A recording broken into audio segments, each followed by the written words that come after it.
Élève ta voix encore plus fort. Alléluia.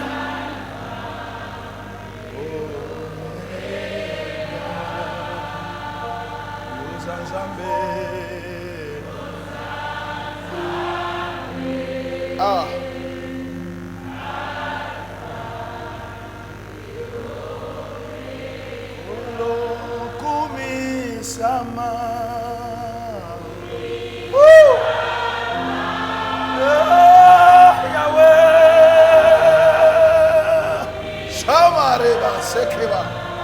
Oh, Yahweh.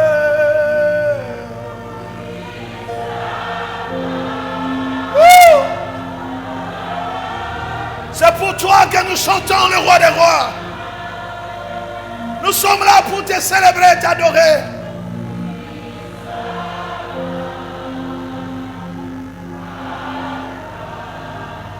Qui d'autre est l'éternel si ce n'est le Dieu de notre salut? Alléluia.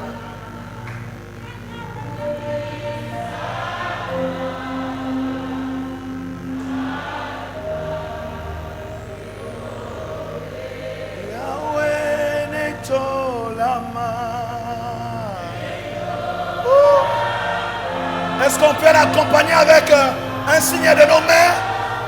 Ça le cause au tombeau là, au tombeau.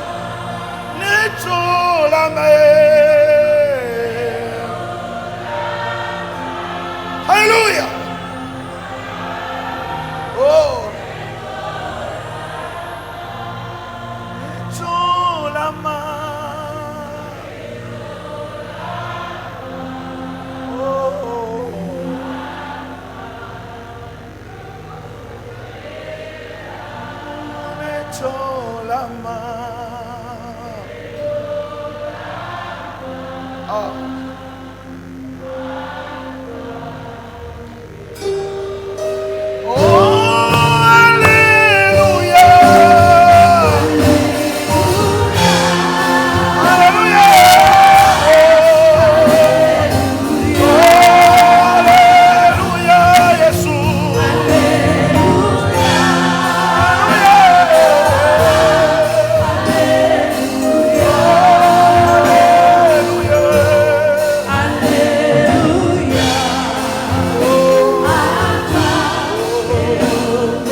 Que toute la gloire soit pour toi, Seigneur.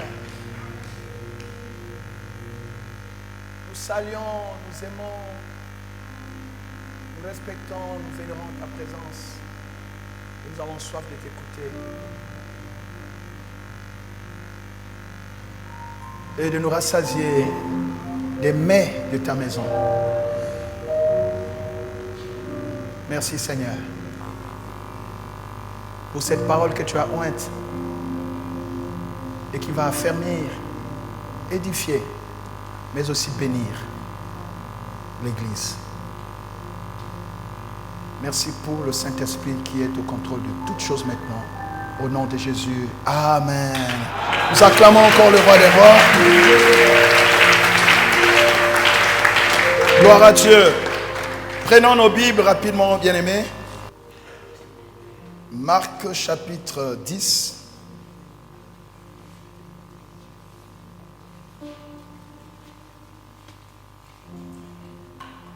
Nous allons lire 17, verset 30. C'est un peu long, mais vous allez comprendre l'intérêt.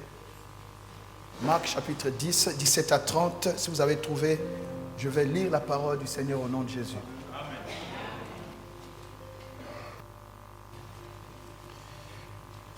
Comme Jésus se mettait en chemin, un homme accourut et se jetant à genoux devant lui. Bon maître, lui demanda-t-il, que dois-je faire pour hériter la vie éternelle? Jésus lui répondit, pourquoi m'appelles-tu bon? Il n'y a de bon que Dieu seul. Tu connais les commandements. Tu ne commettras point d'adultère. Tu ne tueras point. Tu ne déroberas point. Tu ne diras point de faux témoignages. Tu ne feras tort à personne. Honore ton père et ta mère. Il lui répondit, Maître, j'ai observé toutes choses dès ma jeunesse. Jésus, l'ayant regardé les mains, et lui dit, il te manque une chose. Va, vends tout ce que tu as, donne-le aux pauvres, et tu auras un trésor dans le ciel. Puis viens et suis-moi. Mais affligé de cette parole, cet homme s'en alla tout triste, car il avait de grands biens. Jésus, regardant autour de lui, dit à ses disciples qu'il sera difficile à ceux qui ont des richesses d'entrer dans le royaume de Dieu. Les disciples furent étonnés de ce que Jésus parlait ainsi. Et reprenant, il leur dit, mes enfants, qu'il est difficile à ceux qui se confient dans leur richesse d'entrer dans le royaume de Dieu. Il est plus facile à un chameau de passer par le trou d'une aiguille qu'à un riche d'entrer dans le royaume de Dieu. Les disciples furent encore plus étonnés et ils se dirent les uns aux autres, et qui peut être sauvé? Jésus les regarda et dit, cela est impossible aux hommes, mais non à Dieu. Car tout est possible à Dieu. Pierre se mit à lui dire, voici, nous avons tout quitté et nous t'avons suivi. Jésus répondit, je vous le dis en vérité, il n'est personne qui, ayant quitté à cause de moi et à cause de la bonne nouvelle, sa maison, ou ses frères, ou ses sœurs, ou sa mère, ou son père, ou ses enfants, ou ses terres, ne reçoivent au centuple présentement dans ce siècle-ci des maisons, des frères, des sœurs, des mères, des enfants et des terres avec des persécutions et dans le siècle à venir la vie éternelle. Parole du Seigneur. Veuillez vous asseoir, on acclame la parole de Dieu. Veuillez vous asseoir. Gloire à Dieu. Oui, tu as raison d'acclamer, c'est une parole qui va vraiment te bénir. C'est une parole qui va t'aider à bien t'asseoir. C'est une parole qui va te révolutionner, qui va te donner des racines encore dans le Seigneur. Quand tu as écouté cette parole, tu n'es plus la même personne. Aucun vent ne peut te bouger. Et rien ne peut te détourner des voies du Seigneur. Quelqu'un dit Amen. Alléluia. Gloire à Dieu. Gloire à Dieu. Le titre de notre message, nous avons tout quitté. Nous avons tout. Quelqu'un peut le dire avec moi? Nous avons tout quitté. Gloire à Dieu. Bien-aimés, dimanche dernier, nous avons partagé la parole de Dieu sur le thème les voies et les œuvres. Alléluia. On pouvait aussi intitulé ce thème comme les voies ou les œuvres. Amen. Et nous avons conclu qu'entre les deux, il était important de choisir plutôt les voies de Dieu, parce que les voies de Dieu nous conduisent à Dieu et nous conduisent, bien aimés, à ce que Dieu nous a réservé en termes de bénédiction et d'héritage sur cette terre, et aussi la vie éternelle dans les siècles à venir. Amen. Par rapport aux œuvres qui sont pour la terre et n'ont pas d'avenir dans les siècles à venir. Donc, dans les siècles à venir, en termes de vie éternelle et de salut. Gloire à Dieu. Alléluia. Nous avons vu par ailleurs que ces voies se résumaient à ce qu'on a appelé le chemin parfait. Donc celui qui choisit de marcher dans les voies de Dieu, en fait il a choisi de marcher dans le chemin parfait qu'on appelle Jésus, le chemin parfait. Aujourd'hui, nous allons voir un peu de façon pratique qu'est-ce que cela implique de suivre les voies de Dieu, c'est-à-dire de marcher dans les voies de Dieu, de suivre Christ. Comment cela est-il possible et comment le réussir? Qu'est-ce que cela implique? À quoi cela nous oblige de marcher dans les voies de Dieu, de suivre le chemin parfait, ou simplement de suivre Christ, c'est-à-dire d'être disciple de Christ? Les disciples sont ceux qui suivent Jésus, ceux qui veulent marcher sur les pas du Maître, ceux qui ont accepté son enseignement et se conforment aussi à cet enseignement. Alléluia. Alléluia. Vous avez compris que c'est la suite et fin du message de dimanche dernier. Amen. Nous avons tout quitté. Et ce texte que nous avons lu, bien-aimés, nous parle donc du jeune homme riche. Pour ceux qui peuvent se rappeler, il vous souviendra que c'était notre thème de relèvement. Il te manque quelque chose, il te manque une chose. Amen. Il s'agit de l'histoire de ce jeune homme riche, un juif digne de ce nom, et qui, bien aimé, était très riche. Et un jour, quand il a suivi Jésus, il a eu dans son cœur le désir d'évoluer dans son rapport avec Dieu. Parce que tout juif, il a une relation déjà, comment dire, religieuse avec Dieu. Une relation simplement religieuse qui se résume au rituel et aux pratiques religieuses. Vous savez, quelqu'un pratique sa religion. Cela ne veut pas dire qu'on a une relation avec Dieu. C'est-à-dire on fait quoi? On respecte la loi de Moïse, on n'a pas volé, on n'a pas tué, on n'a pas fait. Ça c'est la religion, c'est la loi.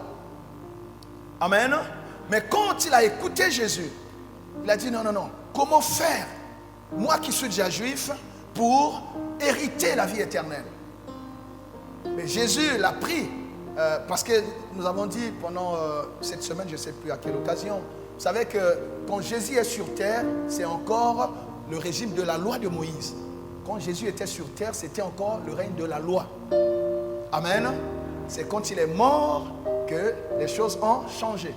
Par son sang qui a établi, bien aimé, une nouvelle dispensation qui fait que, voilà, c'est le régime de la grâce de Dieu. Donc par la foi seulement, ceux qui croient sont sauvés. Et cela est une grâce. Amen.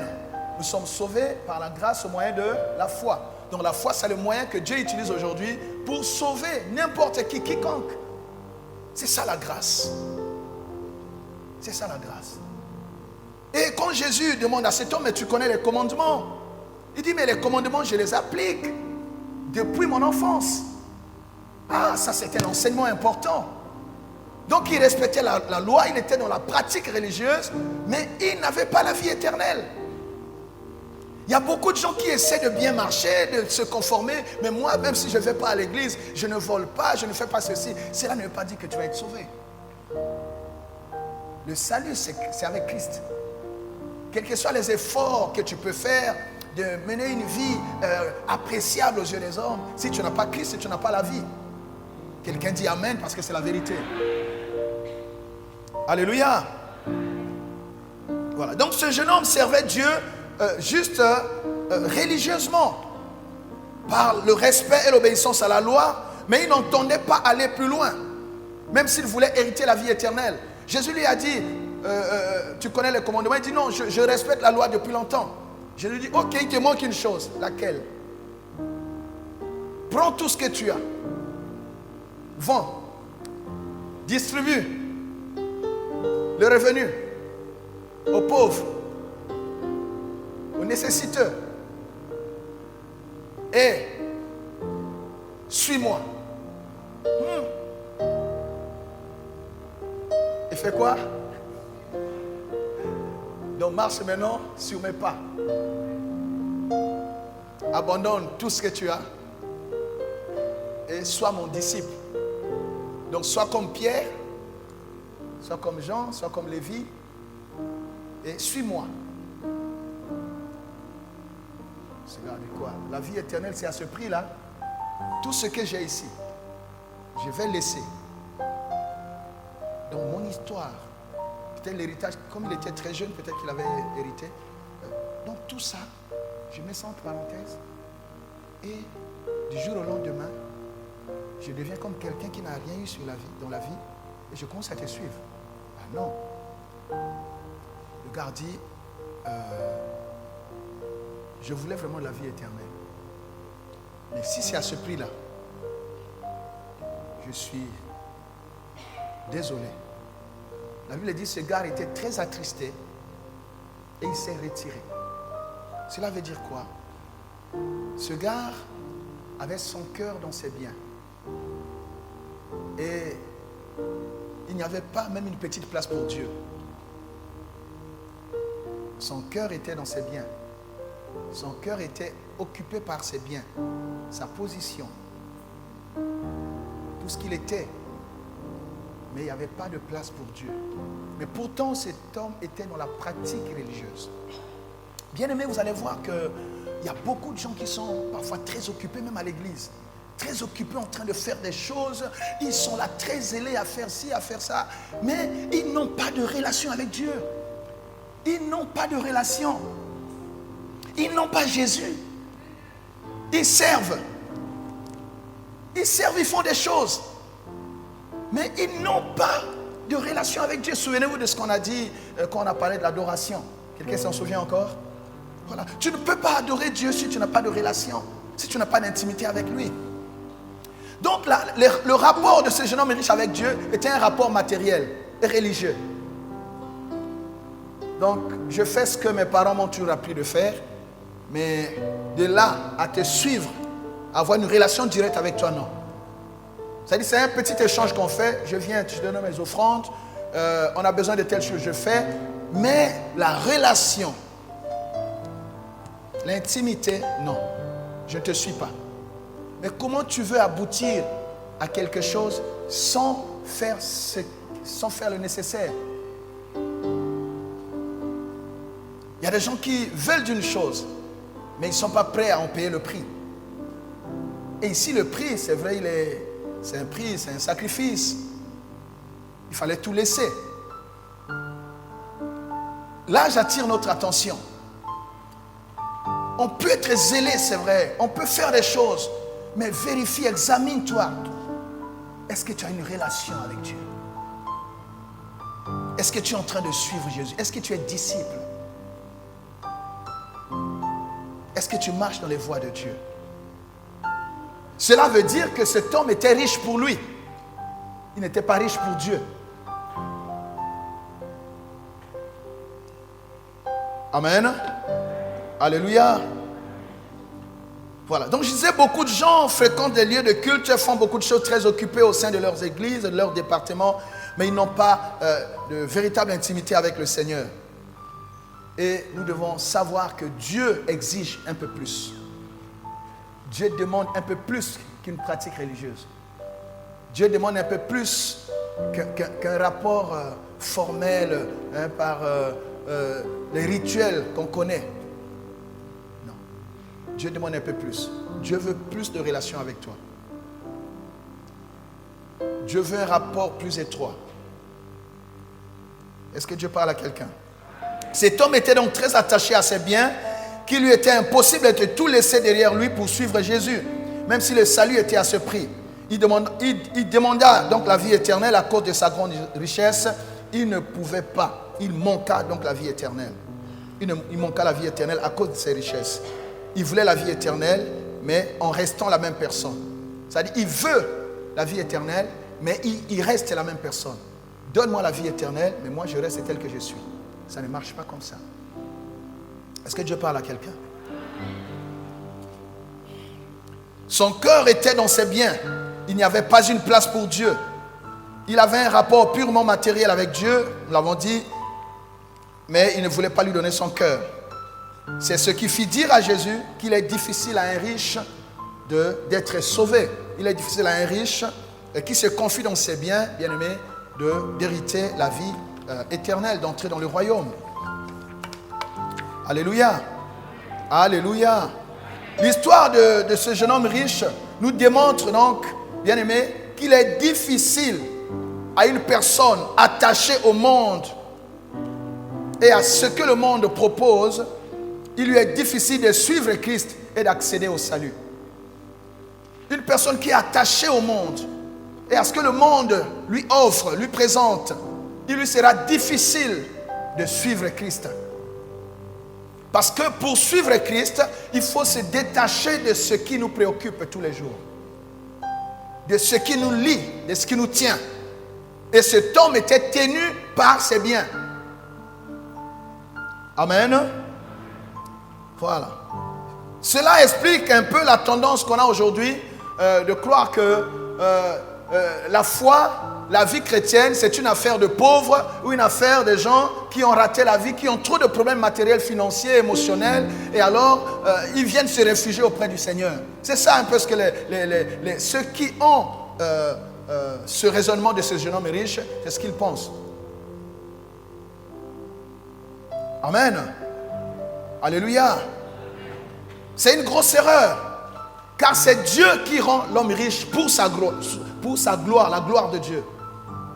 Et ce que Dieu t'a donné, la position que Dieu t'a donnée, bien-aimé, ne peut pas te séparer de Dieu. Tous ceux qui sont élevés, tous ceux qui sont riches, c'est Dieu qui a permis. Mais ce que Dieu a mis entre nos mains ne peut pas être une raison pour nous éloigner de ce Dieu-là qui nous a bénis. C'est une erreur. La position que Dieu nous a donnée ne peut pas nous éloigner de sa maison, ne peut pas nous éloigner de son service, ne peut pas nous éloigner de la vocation que nous avons reçue. Est-ce que Dieu parle à quelqu'un? C'est une grosse erreur. C'est Dieu qui rend riche et prospère, et il convient d'être riche pour Dieu. Ce que Dieu a fait de nous ne peut pas nous séparer de lui. Amen. Alléluia. Mais ce sont des choses surtout en francophonie, où nous pensons que voilà, une fois qu'on a une bonne position, on est mis à part, on n'a plus affaire à Dieu parce qu'on est presque un demi-dieu. Voilà. Et nous on pense ça ici. Mais c'est une erreur. C'est une erreur. L'argent ne remplacera jamais Dieu. La fonction, le poste que vous occupez ne remplacera jamais Dieu. Vous avez besoin de Dieu. Vous avez, quel que soit ce que vous êtes aujourd'hui, vous êtes ce que Dieu a permis. Vous êtes là où Dieu vous a mis. Je vous dis la vérité, vous avez besoin de Dieu, ma soeur, mon frère. Quel que soit votre niveau intellectuel, quel que soit le rang social, quelle que soit la fonction que vous occupez, vous avez besoin de Dieu. Alléluia. Et si vous êtes honnête, vous reconnaîtrez qu'il y a des gens qui ont été plus intelligents que vous, qui ne sont pas là où vous êtes, qui ont fait plus d'efforts que vous, qui n'ont pas ce que vous avez. Ce que vous êtes, c'est la grâce de Dieu. Vous avez besoin de Dieu qui vous a béni, qui vous a élevé.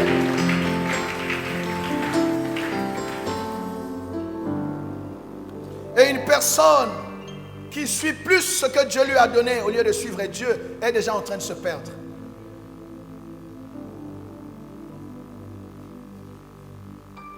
Alléluia.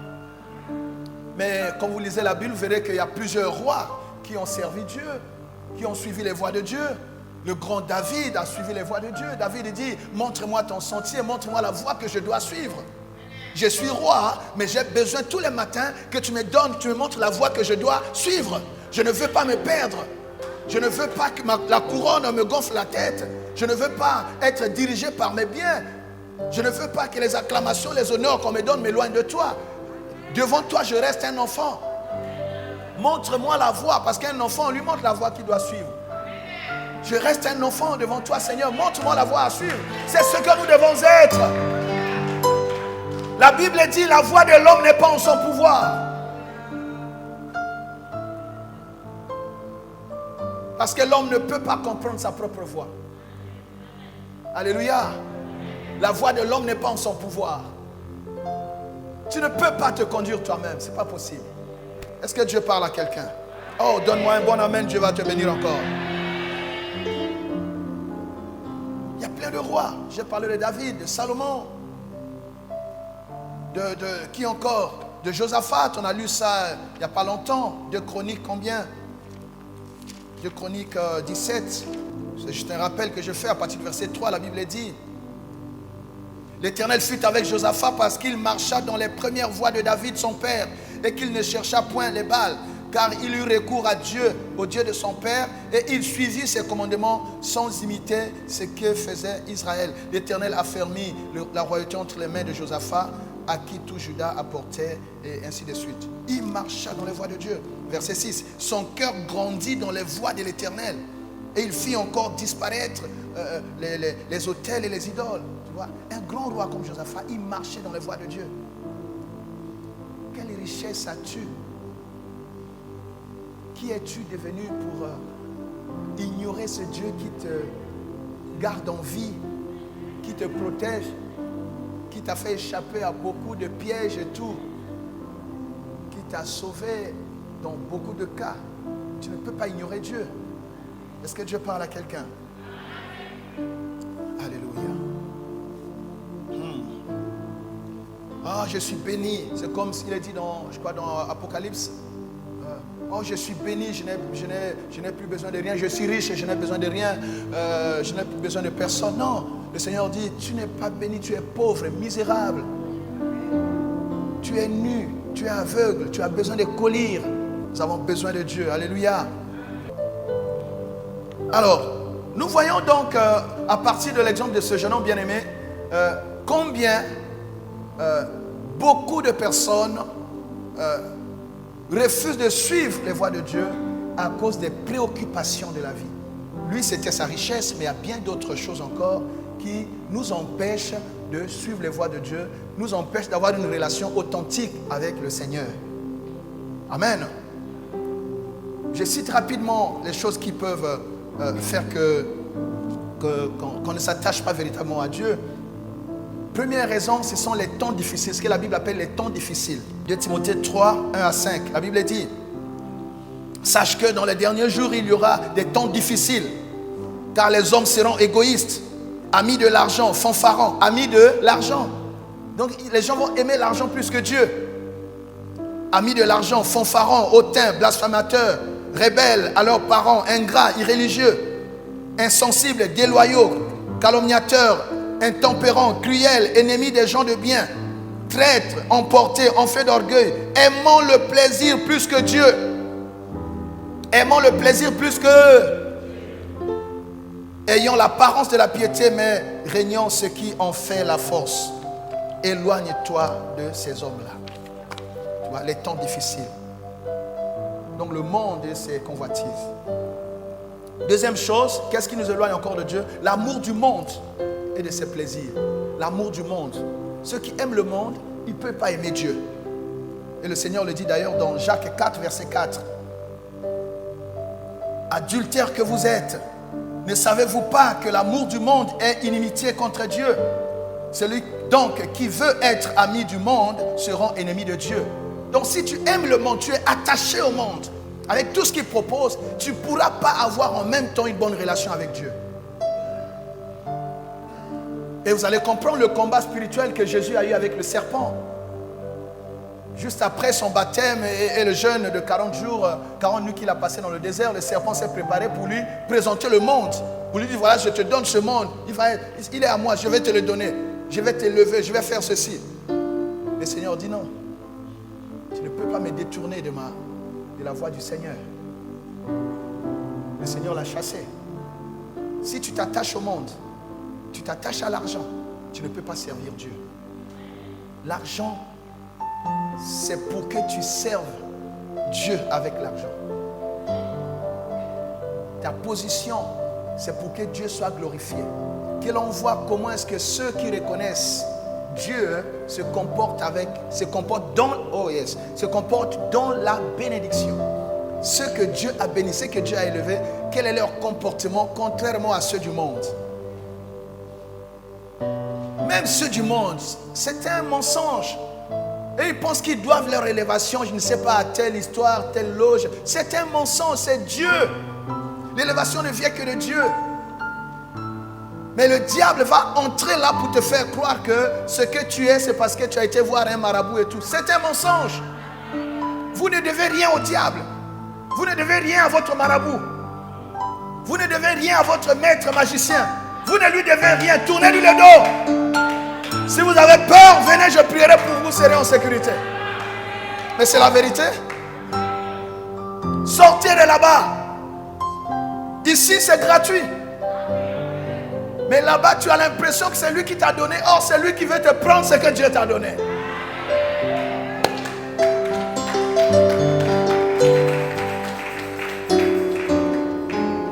Amen, amen. Voilà. Il y a aussi l'idolâtrie et les fausses croyances. Ça éloigne de Dieu. L'idolâtrie et les fausses croyances. L'idolâtrie, ça y est, tu mets quelque chose d'autre à la place que devrait occuper Dieu dans ton cœur. Voilà. Les soucis de la vie. La Bible dit, qui peut ajouter quelque chose à sa vie à cause de ses soucis? Personne. Les soucis de la vie, tu es là. Ça éloigne de Dieu. Ça tue la foi. Il y a aussi vivre selon la chair et ses convoitises. Celui qui choisit de vivre selon la chair et ses convoitises, il ne pourra pas s'attacher à Dieu. Romains 8, versets 7 à 8. Romains 8, 7 à 8. Car l'affection de la chair est inimitié contre Dieu, parce qu'elle ne se soumet pas à la loi de Dieu et qu'elle ne peut pas, et qu'elle ne le peut même pas. Quand tu aimes la chair et ses plaisirs, tu ne peux pas te soumettre à Dieu. Parce que les désirs de la chair sont contraires à ceux de l'esprit. Dieu est esprit. Or, ceux qui vivent selon la chair ne sauraient plaire à Dieu. Ceux qui vivent selon la chair ne sauraient...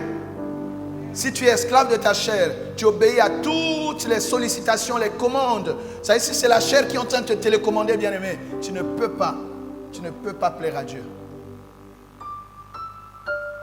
Amen. Il y a aussi les mauvaises influences, comme les mauvaises compagnies. Quand tu es dans une mauvaise compagnie, ça peut t'éloigner de Dieu. Alléluia. Il y a des choses aussi comme la recherche de la gloire, les richesses de ce monde, comme ce jeune homme. Il a été séparé de son salut parce qu'il voulait garder sa gloire et les richesses de ce monde. C'est pour cela, bien-aimé, que pour bien suivre Jésus, il y a deux choses importantes. Deux choses importantes. Dis avec moi deux choses importantes. La première chose, pour suivre Jésus, rester attaché à Jésus, bien aimé, il faut le contentement. Le contentement. C'est-à-dire se contenter de ce que Dieu t'a donné. Amen. C'est très important. Le contentement nous protège des envies, des convoitises et des divers excès. Quand tu te contentes de ce que Dieu t'a donné, tu n'envieras personne. Tu travailles en espérant que Dieu va te bénir, mais tu n'envies personne. Tu ne convoites la place de personne. Alléluia. Tu es serein. Tu sais que Dieu est au contrôle. Tu sais que le calendrier de Dieu fonctionne. Tu sais que demain sera meilleur. Mais tu dois faire ce qui doit être fait aujourd'hui. Alléluia. N'envie personne. Même à l'église. Ne te compare à personne. Sers Dieu. Dieu a fait un projet sur ta vie aussi. Tu n'es pas une copie pour copier les gens. Alléluia. Tu es appelé à vivre une vie originale. Est-ce que quelqu'un dit un bon amen? Sois en paix, ma soeur, mon frère. Que personne ne te trouble. Alléluia. Les 24 heures, c'est pour nous tous. Il y en a qui réussissent le matin. D'autres, c'est peut-être à midi. D'autres encore le soir. Ce qui est vrai, ça tourne. Et ceux qui se moquent de toi aujourd'hui, ils ne connaissent pas le projet que Dieu a fait pour toi. Même tes parents ne connaissent pas ce projet-là. Ceux qui font confiance au projet de Dieu, ils se contentent de la grâce. Le Seigneur a dit à Paul, ma grâce te... Oh, quelqu'un dit un bon amen. Gloire à Dieu. Gloire à Dieu. Voilà, donc je disais, le contentement nous protège des envies, des convoitises et des divers excès. On se laisse préoccuper. Parfois, on se laisse préoccuper par ce qui n'en vaut pas la peine. En réalité, les gens sont préoccupés par des choses. Je veux à tout prix être là-bas. Je veux à tout prix avoir ça. Je veux avoir ce que tu as vu, ce que le frère l'avait. Moi aussi, je dois avoir ça. Et tu commences même à prier pour ça. Oh, tu es en train de convoiter. Tu es en train d'envier. Et c'est diabolique. Et si ce n'est pas le temps de Dieu pour te donner cette chose, tu seras aigri. Tu vas commencer à haïr les gens que Dieu a bénis. Ne sachant pas que demain Dieu a prévu aussi de te bénir. Dès que tu es, tu maudis quelqu'un que Dieu a béni, Dieu ne te donnera pas ce qu'il t'a prévu. Je vous dis la vérité. Amen. Ceux qui vivent dans le contentement, ils ne sont pas choqués quand une personne est bénie. Ils ne critiquent pas ceux que Dieu a élevés. Non. Ils nous encouragent même. Alléluia. Est-ce que ça aide quelqu'un? Et généralement, ça est des choses qui préoccupent les gens. Cela ne comble même pas nos réelles attentes. C'est juste les caprices de la chair. Moi, je veux ça aujourd'hui. Je veux être ça, comme ça aujourd'hui. Et une personne qui veut suivre Jésus, si tu suis les caprices de la chair, tu ne pourras pas. Tu ne pourras pas. Amen. Parlons du contentement. Lisons 1 Timothée 6, versets 6 à 9. 1 Timothée 6, 6 à 9. C'est en effet une grande source de gain que la piété avec le contentement. C'est-à-dire servir Dieu avec le contentement. Se contenter de ce que Dieu nous donne. Verset 7. Car nous n'avons, j'ai dit 1 Timothée 6, 6 à 9. Car nous n'avons rien à porter dans le monde et il est évident que nous n'en pouvons rien emporter. Toyaka na eloko te na mokili oyo, tokokenda pe na eloko te. Oh ma maison, tu n'emporteras pas ta maison. Oh ma voiture, tu n'iras pas là-bas dans ta voiture. Est-ce que Dieu est en train de parler à quelqu'un? Oh mon avion, on ne va pas t'enterrer dans ton avion. Nous n'avons rien à porter. Et il est évident que nous n'emporterons aussi rien de ce monde. L'argent restera. Donc il faut se calmer. Verset 8. Si donc nous avons la nourriture et le vêtement, cela nous suffira. Ah, ça c'est Paul qui dit. Si nous avons la nourriture et le vêtement, cela nous suffira. C'est ça le contentement. Je me contente de ce que Dieu m'a donné, mais je sais que le meilleur est devant. Alléluia. Verset 9. Mais ceux qui veulent s'enrichir tombent dans la tentation, dans le piège et dans beaucoup de désirs insensés et pernicieux qui plongent les hommes dans la ruine et dans la perdition. C'est-à-dire ceux qui courent après les positions, qui courent après les richesses, qui courent, au lieu de suivre Jésus, et ils font la course pour suivre quoi? L'argent, parce qu'il a vu que non, quelqu'un qui est de sa génération est déjà ceci, moi je dois être cela aussi. Tu vas te perdre, fais attention. Suis Jésus, et Jésus va te placer. Et si Jésus te place, personne ne peut te déplacer. Amen. Proverbe 23, verset 4 dit, ne te tourmente pas pour t'enrichir, ni applique pas ton intelligence. Et c'est comme ça que quand cela n'arrive pas normalement, il y en a qui tombent dans la fraude, il y en a qui tombent dans les magouilles, il y en a qui se compromettent. Proverbe 23, verset 4.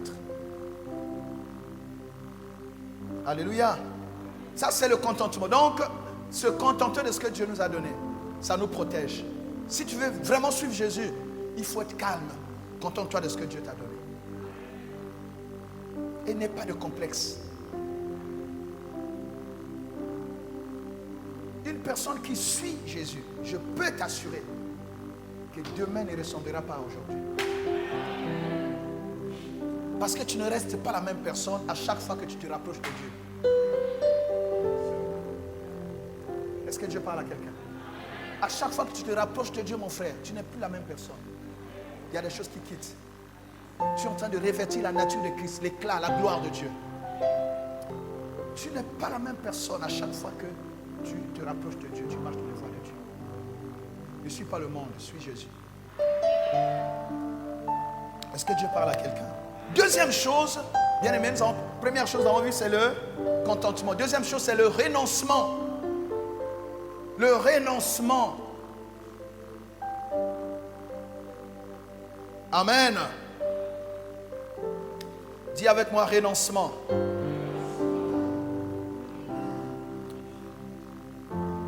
Lisons Luc 9, versets 23 à 25. La Bible dit ceci. Puis il dit à tous, si quelqu'un veut venir à moi, qu'il renonce à lui-même, qu'il se charge de sa croix, qu'il se charge chaque jour de sa croix et qu'il me suive. Car celui qui voudra sauver sa vie, la perdra. Mais celui qui la perdra à cause de moi, la sauvera. Et que servirait-il à un homme de gagner tout le monde s'il se détruisait ou se perdait lui-même?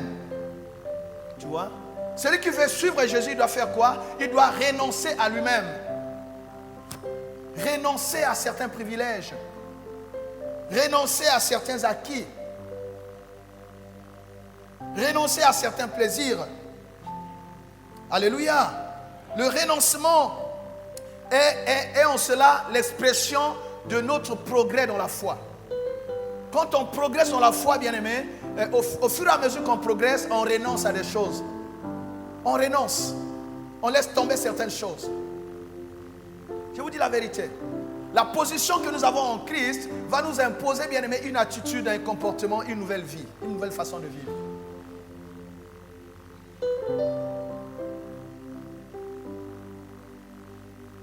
Amen. Donc, le renoncement est l'expression de progrès que nous faisons dans la foi.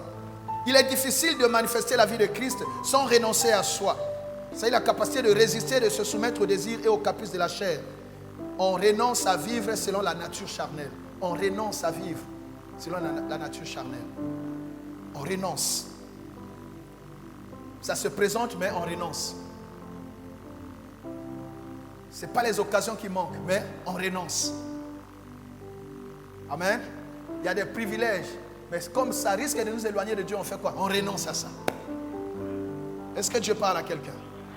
Si tu veux suivre, marcher dans les voies de Dieu, suivre le chemin parfait, il faut faire ces deux choses. Et tu vas te demander, quand déjà tu étais capable, à quoi déjà tu renonçais depuis que tu es dans le Seigneur? Qu'est-ce que tu as déjà pu abandonner? À quoi as-tu déjà renoncé depuis dans le Seigneur? Quelque chose de majeur. Tout chrétien digne de ce nom doit avoir au moins une chose à laquelle il a renoncé pour gagner Christ. Est-ce que Dieu parle à quelqu'un? Alléluia. Alors, il faut renoncer à quoi? Renoncer et tourner le dos au mal. Si tu veux suivre Jésus, il faut renoncer au mal et lui tourner le dos. 2 Timothée 2, verset 19.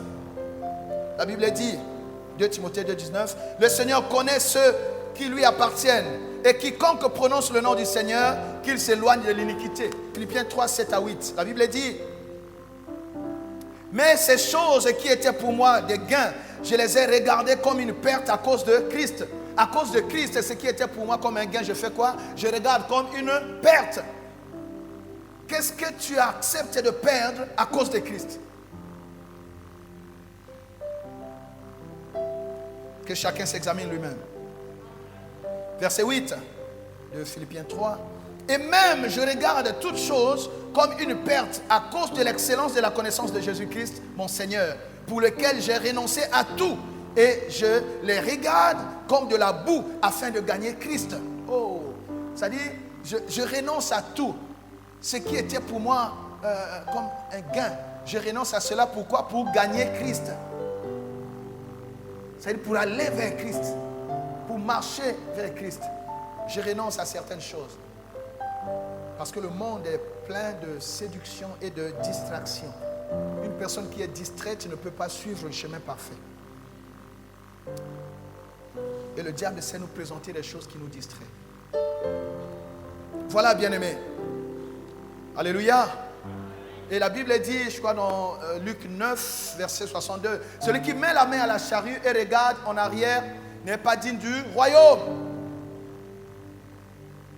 C'est-à-dire, si tu veux la vie éternelle et tu regardes encore à tes richesses, tu n'auras pas le royaume. Amen. Alléluia. Voilà, bien-aimés. Cette histoire du jeune homme riche va être donc à la base de l'inquiétude des disciples qui sera exprimée par Pierre, qui va dire à Jésus, et si cet homme-là n'a pas pu accéder au salut, et nous alors? Parce que Jésus a dit, il est difficile à un homme riche d'être sauvé, parce qu'il se confie dans ses richesses. Mais Pierre dit, oh, et nous alors qui avons tout quitté? Nous aussi nous avons tout quitté. Quel sera notre sort? Donc l'inquiétude de Pierre, c'est suite à la réponse que Jésus a donnée à l'attitude du jeune homme riche. Pierre va dire, mais nous avons tout quitté, quel sera notre sort? Amen. Alléluia. Vous verrez cela dans Luc 5, à partir du verset 9 à 11. Il s'agit de la pêche miraculeuse. Vous savez, quand Jésus prend la barque de Pierre, qui a fait une pêche infructueuse, alors Jésus prêche la parole et après, il redonne la barque à Pierre pour dire, va maintenant en eau profonde. Et Pierre a pêché, il a eu beaucoup de poissons. La Bible dit qu'il était dans l'épouvante. Luc 5 à partir du verset 9. Car l'épouvante l'avait saisi, lui et tous ceux qui étaient avec lui, à cause de la pêche qu'ils avaient faite. Il en était de même de Jacques et de Jean, fils de Zébédée, les associés de Simon. Alors Jésus dit à Simon, ne crains point, désormais tu seras pêcheur d'hommes. Et ayant ramené les barques à terre, ils laissèrent tout et le suivirent. Amen. Ils laissèrent tout et le suivirent. Ils ont laissé le poisson, la pêche. Lui qui a pêché toute la nuit n'a rien trouvé. Il venait de faire la pêche la plus abondante possible. Mais c'était l'occasion, bien aimé, de dire, voilà ce que je cherchais. J'aurais beaucoup d'argent avec ça. Mais il est venu, se prosterner devant Jésus. Pour dire, non, je ne regarde pas au poisson. Je regarde à celui qui m'a donné le poisson. Il a dit, je suis un pécheur. Donc il se répand tout de suite. Quand Dieu nous bénit, cela doit nous conduire à la repentance. Cela doit nous conduire à chercher Dieu, la source de notre bénédiction. Et non pas nous attacher à la bénédiction simplement. Est-ce que Dieu parle à quelqu'un? 2. Alléluia. La Bible dit, Jésus leur dit, je ferai de vous des pêcheurs d'hommes. Pourquoi? Parce que Jésus a lu en Pierre cet attachement. Il dit, cet homme n'a pas aimé Isaac plus que moi. Est-ce que nous comprenons? C'est la même chose. Il n'a pas aimé le poisson plus que celui qui a donné le poisson. Alors, je vais lui faire changer de catégorie. Tu ne seras plus un simple pêcheur de poissons, mais tu seras maintenant un pêcheur d'hommes. Dieu est capable. C'est pourquoi j'ai dit, quand tu suis le Seigneur, tu ne peux pas rester la même personne.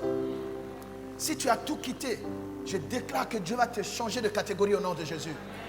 Oh, je déclare que Dieu va te faire monter plus haut au nom de Jésus. Oh, si tu crois, tu donnes un bon amen seulement. C'est la parole de Dieu. Quand il y a une parole de Dieu qui est vraie, n'hésite pas à donner un bon amen. Donne un amen de qualité à cette parole.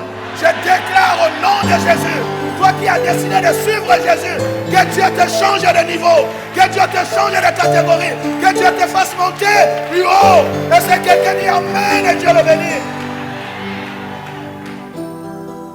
En un seul jour, en un instant, quelqu'un qui a fait une pêche n'a rien trouvé. 2, il fait une pêche miraculeuse. 3, on lui change de catégorie. En un seul jour, Dieu est capable de faire ça. une promotion fulgurante. Alléluia.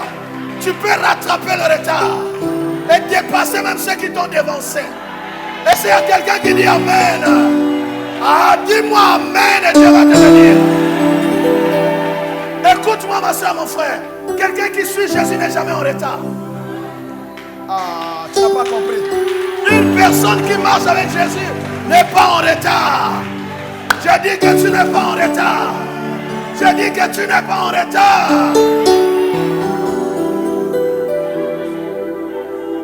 En un instant, quelqu'un qui a pêché toute la nuit sans rien trouver. Bam! Pêche miraculeuse. Jésus dit c'est pas fini. Bam! Il quitte pêcheur de poissons. Dans la vie pratique, Dieu peut t'enlever dans la vie des bricoles. Dieu peut t'enlever dans le coin où on t'a condamné malgré ton diplôme, on ne s'occupe pas de toi. Dieu peut créer une situation pour que tu montes. Pourquoi tu ne dis pas un bon amen? Dieu peut t'enlever dans le petit commerce là où tu tournes, rien ne marche. Dieu peut t'offrir quelque chose pour que tu montes. Et l'on saura que c'est Dieu qui t'a béni. Écoute-moi, tu n'as pas compris. Tu n'as pas compris. Une personne qui marche avec Dieu, c'est Dieu qui va te chercher des voies. C'est Dieu qui va t'ouvrir les portes. C'est Dieu qui va te conduire. Et Dieu te bénira autrement. Dieu te bénira autrement. Les voies de Dieu ne sont pas nos voies. Tu peux arriver au même résultat, mais dans les voies de Dieu.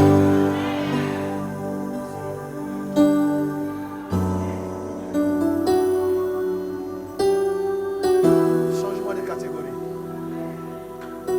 Je vais prophétiser sur une personne. Aussi vrai que l'Éternel est Dieu, que cette parole est de Dieu. Je décrète sur ta vie un changement de position. Je déclare que tu montes plus haut. Je déclare que tu montes plus haut. Dans ce que Dieu t'a donné de faire, tu montes plus haut. Je dis que Dieu te prend là où on t'a laissé. Dieu te fait monter. Si tu crois, te dis Amen, laisse-moi cela.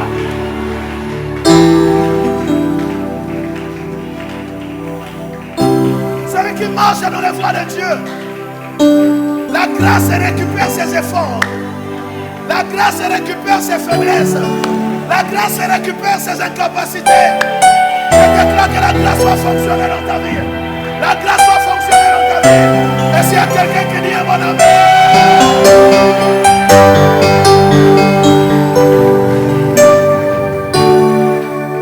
Aussi vrai que l'Éternel est Dieu, aucun malheur ne t'arrivera. C'est que je te déclare. Tu le vivras, tu le verras. J'appelle un nouveau fauteuil pour toi. Là où tu travailles, une nouvelle position. Dans ton activité, une promotion, une ascension. J'ai dit ça doit changer. J'ai dit ça doit changer dans ta vie. Les jours qui viennent, on saura que cette parole n'a pas été enseignée en vain. Dieu va distinguer ceux qui le suivent et ceux qui ne le suivent pas. Comment saura-t-on que Dieu nous conduit si nous n'accédons pas à de meilleures choses? Si nous ne vivons pas la distinction sur la terre? Est-ce que Dieu parle à quelqu'un? Shama Rekeba.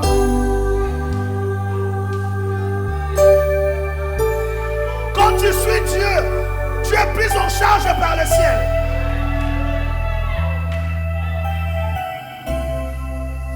Le poisson peut sortir de nulle part. Le même fleuve là où il n'y a pas eu de poisson. Dieu a créé le poisson pour Pierre. Dieu va créer des choses pour toi. Dieu va créer des choses pour toi. Est-ce que quelqu'un dit Amen? Oh, dis-moi un bon Amen. Tu vivras ces choses et dis Amen. Plus ton Amen est fort, plus cela va arriver dans ta vie comme une avalanche.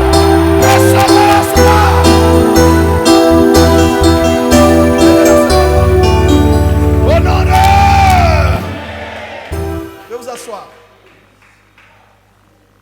Ne jouez jamais avec une personne qui suit Dieu. Atazana mutute, zamba kozala mutunaye. Même si vous voyez la personne en difficulté, ne vous moquez pas d'elle. Dieu va vous réserver des surprises.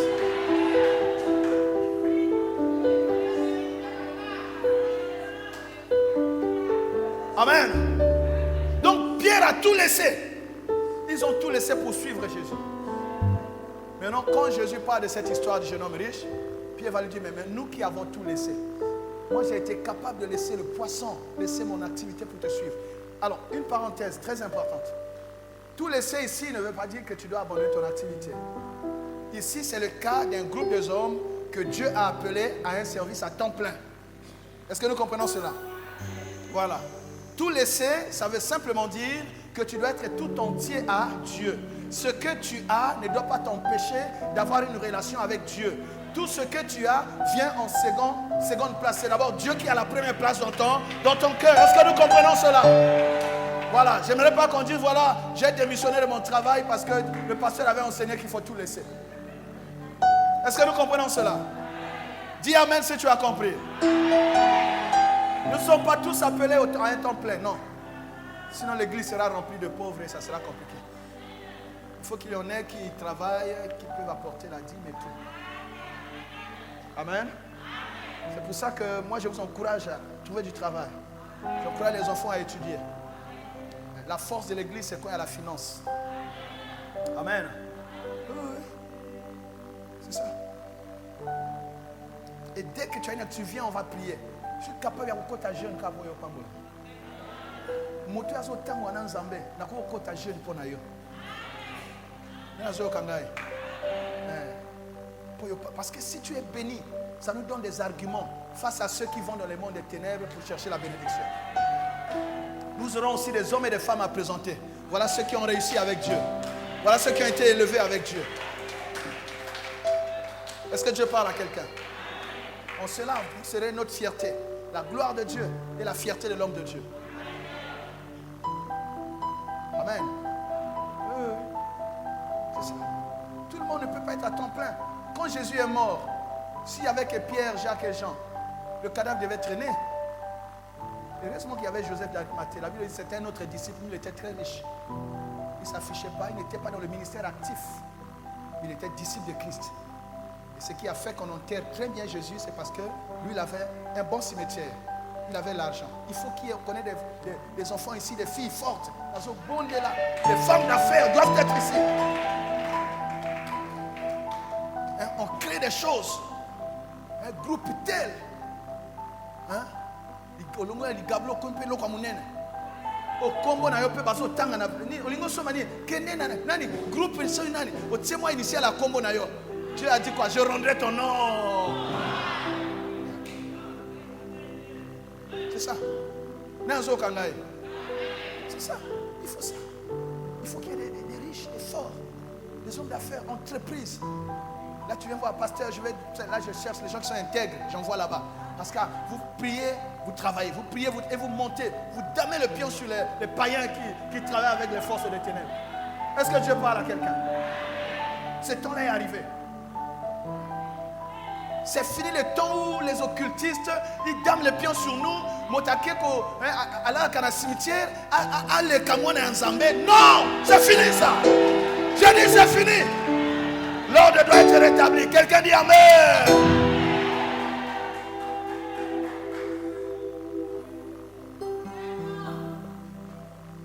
Et celui qui veut réussir là où tu es, il faut coopérer. Et celui qui veut être béni, il faut sungayo.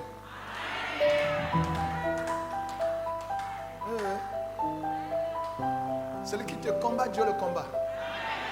Surtout maintenant que j'ai déjà prophétisé là. Ça dépend de... Non, je vous dis la vérité. Je vous dis la vérité. Celui qui va entrer dans tes problèmes, qui te cherche noise, le Dieu que je prêche ici se montrera à lui.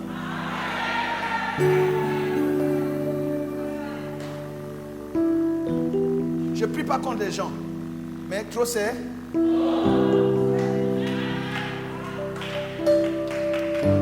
ont tout quitté. Voilà pourquoi Jésus a dit, il n'est pas d'homme, il n'est pas de personne qui ait tout quitté pour me suivre, qui ne reçoivent au centuple ce qu'ils ont quitté avec des persécutions dans le siècle présent et la vie éternelle dans le siècle à venir.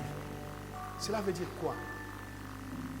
Donner sa vie à Jésus ne veut pas dire que tu as fait un pacte avec la médiocrité, avec la pauvreté, avec l'échec, avec la précarité. Non.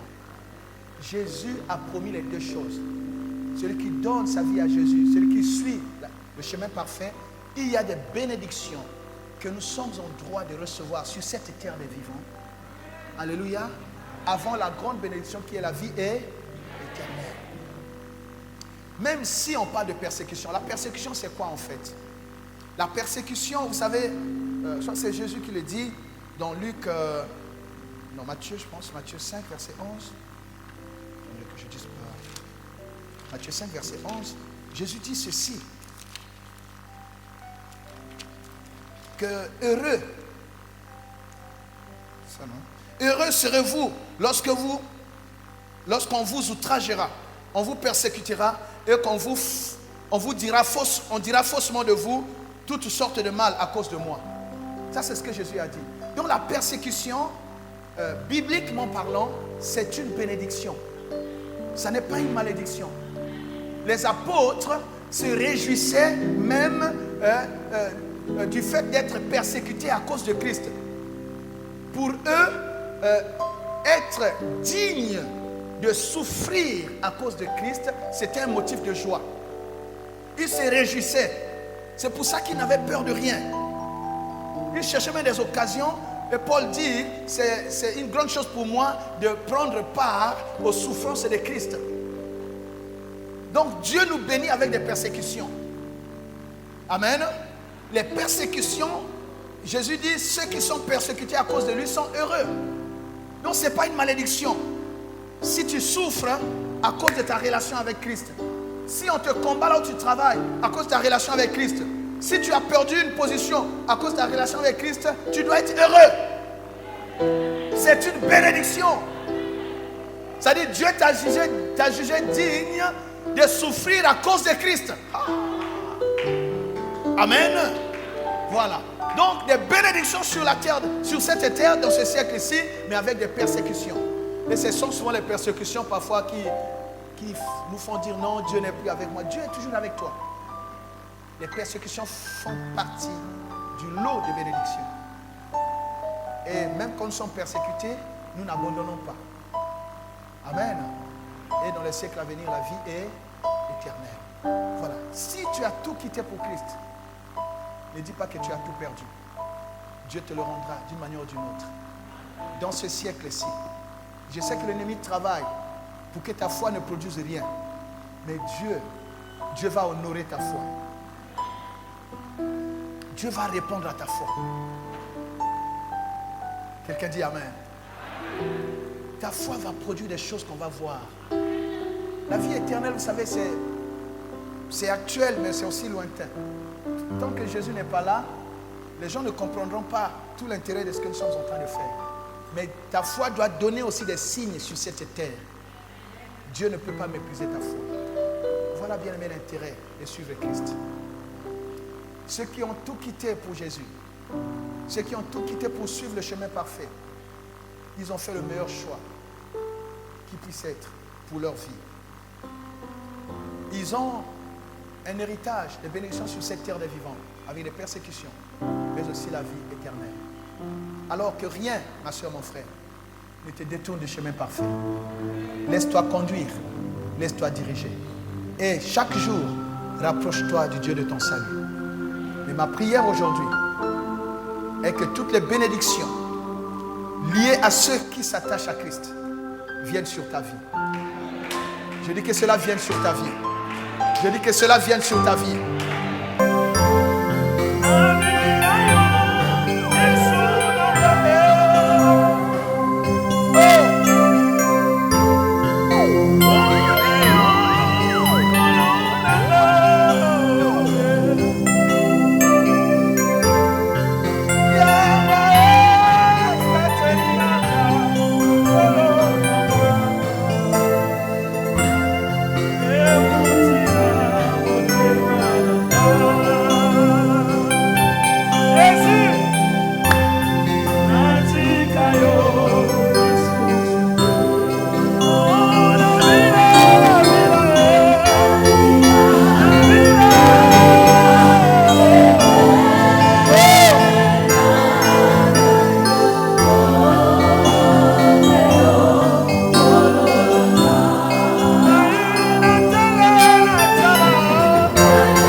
Que l'Éternel vous bénisse. Que l'Éternel vous rattache à lui toute votre vie. Et que personne et rien ne vous détourne du chemin parfait. Vivez les bénédictions rattachées à ceux qui suivent le chemin parfait. Dans le siècle présent et dans le siècle à venir, au nom de Jésus. Amen.